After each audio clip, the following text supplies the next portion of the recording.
The After the Affair podcast with me, Luke Shillings, is here to help you process, decide, and move forward on purpose following infidelity.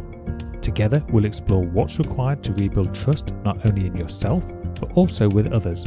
Whether you stay or leave, I can help. And no matter what your story, there will be something here for you. Let's go.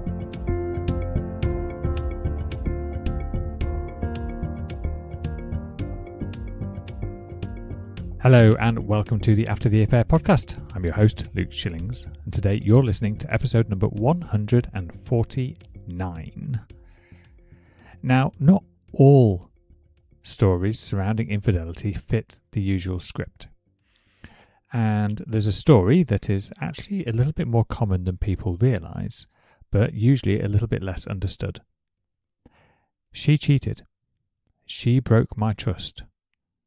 She crossed the line.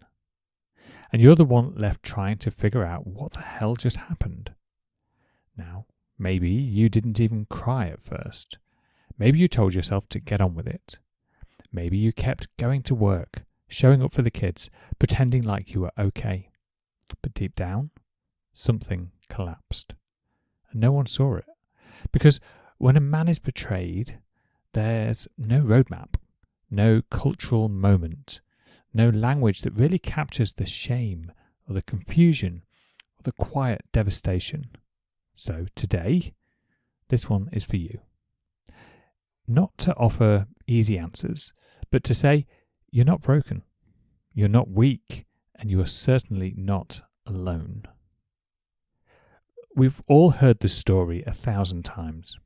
Man cheats, woman hurts, woman leaves. It's everywhere. Movies, podcasts, Instagram posts.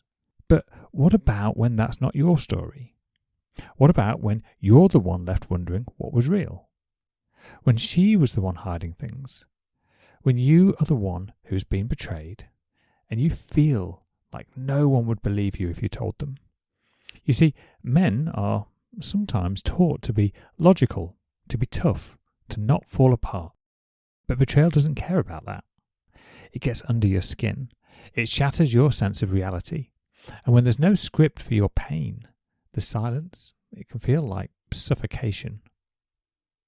Something I hear quite often from betrayed men is, I keep picturing him. What did he have that I didn't? The affair partner becomes this distorted version of better, stronger, funnier, more successful, more something. But let me say this clearly. She didn't cheat because of who he was. She cheated because of where she was. And I don't mean physically. I don't mean logistically, geographically. I'm talking about where she was in her own mind. That doesn't mean that what she did was okay, not even close. But it means the story in your head, the one where you weren't enough, is a story that needs to be rewritten. Because it's not about him. And it was never really about you either. This is one of the hardest truths to sit with. You weren't chosen. She didn't choose the relationship.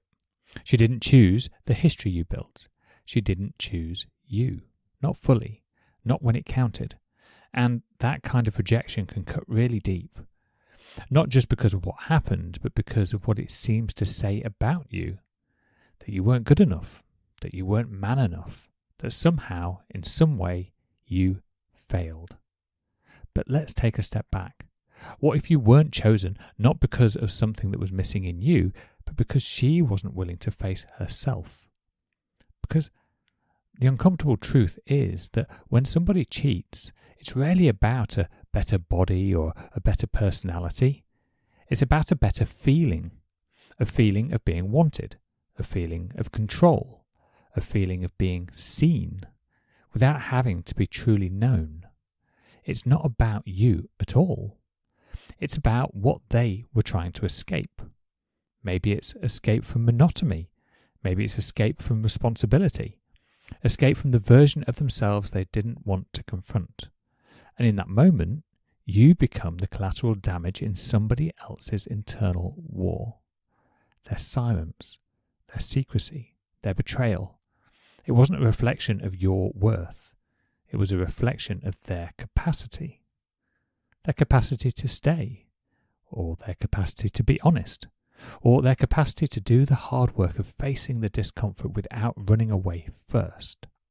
So if you've been telling yourself, if I had been more romantic, or maybe if I'd just said the right things, or if I'd maybe just been different somehow, stop.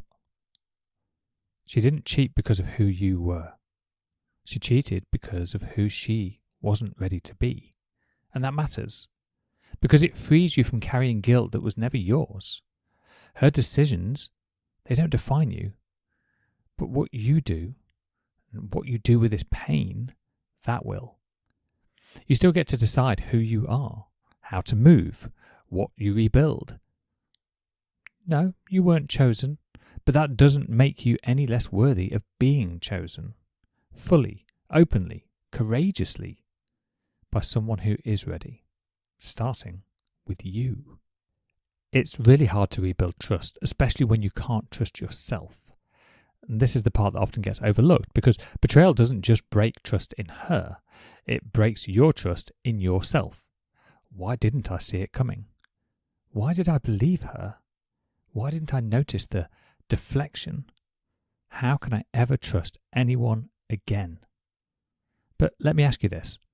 What if self-trust isn't about always being right? What if it's about how you respond when you're wrong?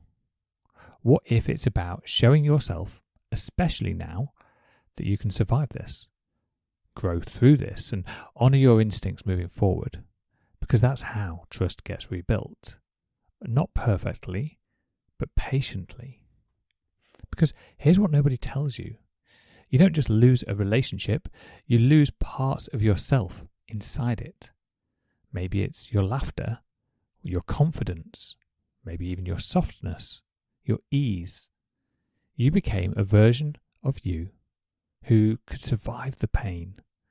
And I want to honour that man.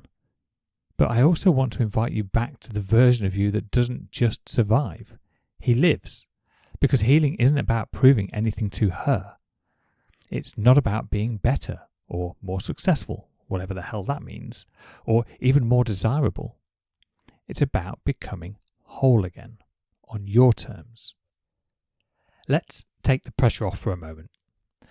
You don't need to be strong today. You don't need to pretend that you're fine. You don't need to have a plan.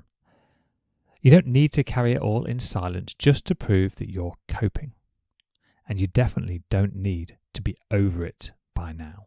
Because betrayal doesn't follow a timeline. It's not a broken bone that neatly heals. It's more like a fault line that runs through your life, unexpected, disruptive, and deeply personal. So here's what you need, and more importantly, what you deserve. Space to feel, without judgment, without someone rushing you to move on, without having to translate your pain into something palatable. You also need language to name what hurts, because sometimes the hardest part isn't the pain itself, it's trying to explain it even when you can't make sense of it yet.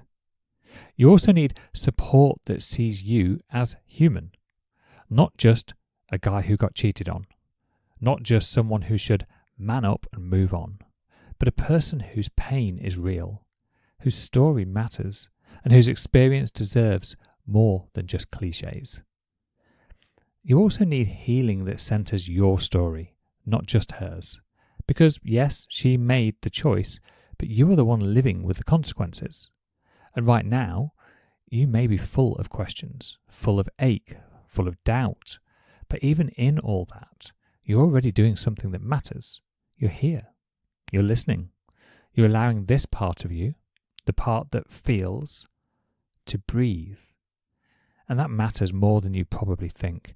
Because the man you want to become, the version of you that feels grounded again, connected again, whole again, he's not some future version you have to chase.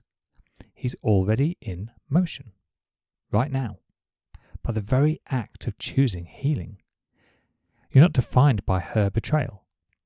You are defined by what you build from it. And just by being here, you've already started. Her affair was not your failure, but what you build now, that gets to be your freedom. And if you need someone in your corner to help you walk through this process and figure all of that out, I'd be honoured to help. If you're navigating the aftermath of betrayal and you're ready to stop just surviving and start rebuilding with clarity, then get in touch. Email me at luke@lifecoachluke.com, because this work matters, and so do you. Okay, I'll speak to you all again next week. Take care. Goodbye.